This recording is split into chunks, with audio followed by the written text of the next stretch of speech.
নমস্কাৰ, আপোনালোকে চাই আছে ডি নিউজ অসম। আজি আমাৰ অনুষ্ঠানৰ মুখ্য অতিথি হৈছে এনে এগৰাকী বিশিষ্ট হস্তশিল্প, যাৰ হাতৰ পৰশত প্ৰাণ পাই উঠে জাতীয় পিতা মহাত্মা গান্ধী, শ্বহীদ কনকলতা, ভূপেন হাজৰিকাৰ দৰে বিশিষ্ট ব্যক্তিসকল, যাৰ হস্তকলাই আকৰ্ষিত কৰে অগণন ব্যক্তিক। সুন্দৰ সুন্দৰ সামগ্ৰী তৈয়াৰ কৰি বিশিষ্ট হস্তশিল্প নৰেশ্বৰ দাসে ৰাইজৰ মৰম তথা সঁহাৰি পোৱা পৰিলক্ষিত হৈছে। আহকচোন চাওঁ জাগিৰোডৰ বিশিষ্ট হস্তশিল্প নৰেশ্বৰ দাসৰ সৈতে আমাৰ এক বিশেষ প্ৰতিবেদন।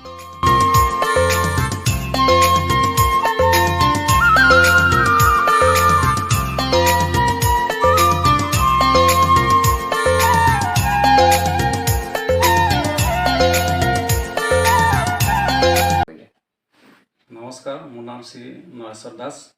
মোৰ আচলতে জন্মস্থান হৈছে গুৱাহাটী লখৰা চাৰিআলি। 91ত মই জাগিৰোড আহিলোঁ।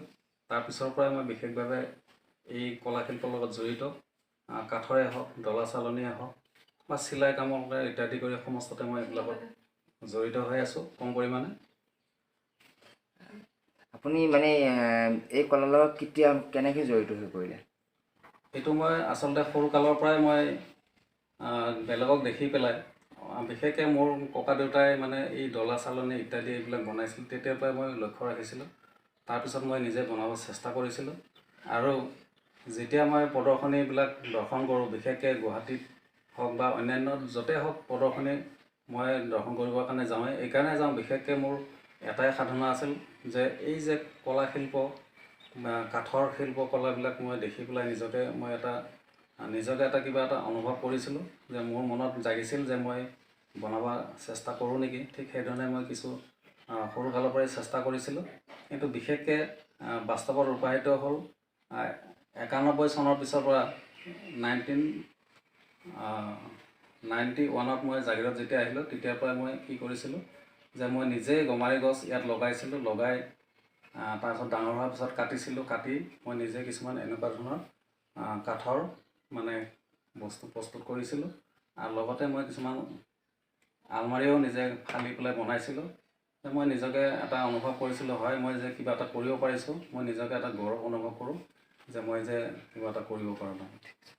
তৈয়াৰ কৰে, তো সেই সামগ্ৰীটো তৈয়াৰ কৰোঁতে আপোনাক কিমান দিন লাগে? বিশেষকৈ মই গুৰুৱাখন যিবিলাক বনাইছিলোঁ মানে প্ৰায় দুমাহ সময় লাগি যায়। একোখন গুৰুৱাখন প্ৰতিষ্ঠা আসন প্ৰস্তুত কৰিব যাওঁতে এইকাৰণে সময় লাগে। তাত নানান ধৰণৰ গড় মানে সিংহ, হাতী, মানে কাছ এইবিলাক লগতে বনোৱা হয়, যথেষ্ট সময় লাগে।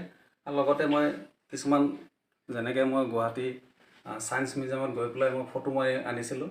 এই বস্তুটো আনি মই নিজে বনাব চেষ্টা কৰিছিলোঁ আৰু ভাবিছোঁ মই যথেষ্টখিনি হৈছে বুলি মই এটা গৌৰৱ অনুভৱ কৰোঁ আৰু আগলৈ মই নিশ্চয় ভালদৰে বনাব পাৰিম বুলি মোৰ দৃঢ় বিশ্বাস আছে।